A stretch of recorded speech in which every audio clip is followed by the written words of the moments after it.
Hürmetli vatandaşlarım, lekşemizden ikincisini başlayımız. Amerika Devlet Meclisi'nin azaları Wall Street Koçisi gazeti de Reis Xi Jinping'ni tanqid qildi. Mavzulu xabar 10 ayning 6 günü Vanvitor betida e'lon qilindi. Xabar mundaq boshlanadi. Amerika Qo'shma Shtatlari Davlat Majlisining a'zosi Marco Rubio bilan Christopher Smith efendiler haftanın 3 günü Wall Koçisi gazetede makale e'lon qilib, Jungo'nun reisi Xi Jinping'ni qonun namida huquqni mustahkamladi, bexatarlik namida bostirishni qonunlashtirdi deb ko'rsatdi. Nopozdoq bu ikki nafar arbab bayonotida mundaq ko'rsatdi. Jungo islahatçı Jungo'daki islahatçı erbaplarını kollayımız. Jungo Dünya Savdo Teşkilatı'na a'zo bo'lib kirgili 15 yıl oldu. Şu vaqtki Amerika'nın ümitleri bugun yo'q chiqdi. 2001-yili Jungo Dünya Savdo Teşkilatı'na kirgan edi. Şu vaqtda Amerika Qo'shma Shtatlari nimani umid qildi? Bugun bu umidlar yo'q chiqdi. Amerika Devlet Meclisi Memuri Dairelere Jungo Komiteti, Amerika Devlet Meclisi'de kurulan Jungo Komiteti'nin 2 nefer ortak reisi, Kengeş Palatası azası Marco Rubio, Avam Palata azası Christopher Smith efendiler, 10 ayının 5. günü Wall Street Koçisi gazetede makale e'lon qilib, makalada mundaq ko'rsatdi. Amerika Devlet Meclisi bundan 15 yıl burun Jungo'ga abedi normal savdo huquqi berishni qaror qildi. Shundan keyin Dünya Savdo Teşkilatı'nın darvozasini Jungo uchun ochmagan edi. Shu yil Amerika Devlet Meclisi'de Memuriyet ve Devlet Meclisi'nin tarkib taqqan a'zolar birligida Jungo Komiteti qurilgan edi.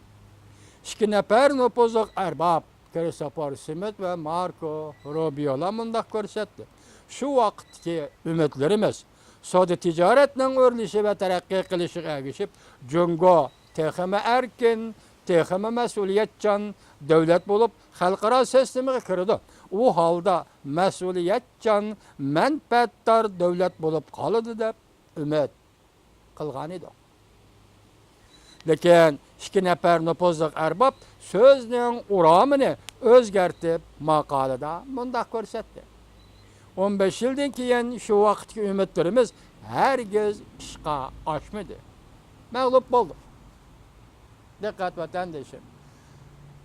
Amerika Qo'shma Shtatlari Davlat Majlisining nopozliq arbobi Christopher Smith bilan Marco Rubio efendilar o'xshashli Wall Street gazetasiga maqolangiz nima dedi? Biz 15 yil burun Jungoni erkin bo'ladi, qonun bilan davlat boshqarishga o'tadi deb umid qilgan edik. Shu mazmunda umid qilgan edik. Bugun bu umidlarimiz yo'q chiqdi. Herkes ishga oshmadi, mag'lub bo'ldi. Diqqat qiling vatandoshlar, bu ikki muhim arbab hozir Amerikaning tashqi siyosiy Jungoning tutgan salmig'i va Jungo qiratgan tashqi siyosiyda aytibotidiki biz mag'lub bo'ldik deydi. Demak, ish qanday bo'ladi? Ish yoki har qanday shay, har qanday hodisa mag'lub bo'lgan joyda yana qayta boshlanadi. Undaqda Amerika Qo'shma Shtatlarining Jungo siyosati qanday boshlanishi mumkin? Siz buni savol qo'ying vatandosh. Mag'lub bo'ldik. Maqolada bundaq ko'rsatildi. Jungo Komiteti yaqiniga bir parcha dokladida aniq qilib bundaq ko'rsatdi. Davlat raisi Xi Jinping rahbarligida Jungo texmo mustabidlashdi. Balki xalqaro qoidalarga pisandmi qilmaydigan bo'ldi. Xalqaro qoidalarga pisandmi qilmaydigan bo'ldi. Marco Rubio ve Christopher efendiler mundaq ko'rsatdi. Jungoning kishilik huquq qonun bilan boshqarish avval o'tgan yili texmi osonlashdi. Ko'rib turamizki, bu yomonlish davomlashyapti. Kompartiya mustaqil fuqarolar jamiyatini boshqaryapti. Tinch yo'l bilan fikr qilguvchilarni cheklayapti. Diniy e'tiqod erkinligiga zarba beryapti. Faoliyatchan kishilar kishilik huquq qo'g'dish advokatlarning va ishchilar harakatining makonini taraytyapti. Maqolada mundaq ko'rsatildi. Jungo dunyoda birdan-bir torbetlarni qattiq senzor qiladigan davlatdir. bir parastlik bo'lish siyosatini qo'yayotgan bo'lsa-mu, bir farzandlik bo'lish siyosatini qo'yayotgan bo'lsa-mu, yanala oilaning nopusini cheklab, majburlash xarakterlik planliq tug'ut choralarini saqlab kelmoqda. Jungo jamiyatida hozir odam bediklari o'ttirg'i chiqdi va shundaqla odam bediklari iqtisodiy masalasimi o'ttirg'i chiqdi. Nopozdoq ishga arbab qattiq iboralarni ishlatib mundaq ko'rsatdi. Beijing o'tgan yili qo'lini davlat sirtig'i sunib, 2015-yilning oxirida chegarada o'tib, Shangang Tongluan kitobxonasining xodimlarini tutib ketishdan iborat sharmanda harakatlarning tunji qadamini bosdi.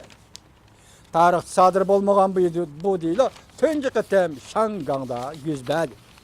Bir davlatda ikki xil tuzumga signal tarqatdi va imlik signal tarqatdi. 2015-yil 3-oyda Amerikalik bir nafar grajdanni, masalan, Sandy Pan Gillis degan odamni qo'lga oldi. Bu kishini Jungo hukumati josuslik jinoyatini ortib aybladi. Christopher Smith Marco Rubio maqolasida mundaq ko'rsatdi.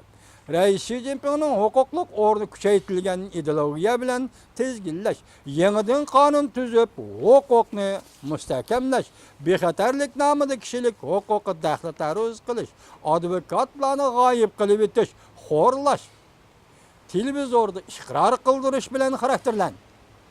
Xristian muridlari, Falun Gongchilar, Uyg'urlar, Dalay Lamaning agashkuchilari, fuqarolar jamiyatining doirlari, advokatlar qatorliqlar siyosiy mahbuslarga aylantirildi. İki nafar davlat majlisining buyuk arbobi bunda ko'rsatdi.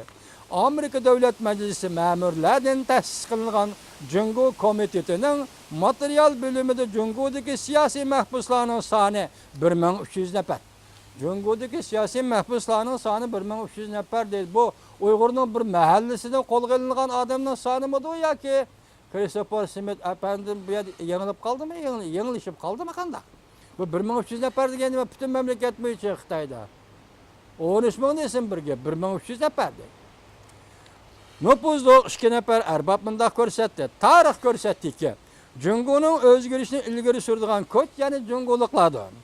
Amerika Jungoning islohotchilari bilan bir maydonda turib, erkinlik va qonun bilan boshqarishni tashabbus qilishi lozim. Erkin ve demokratlaşkan Jungo xalqaro jamiyat uchunmi, Amerika Qo'shma Shtatlari uchunmi va dunyo uchunmi, Jungoliklar uchunmi shundaq o'xshashlar muhim deydi Amerika Davlat Majlisi Jungo komitetining 2 nafar nopozdoq arbobi va raislari Marco Rubio, Christopher Smith afandilar Wall Street gazetiga yozgan maqolasida.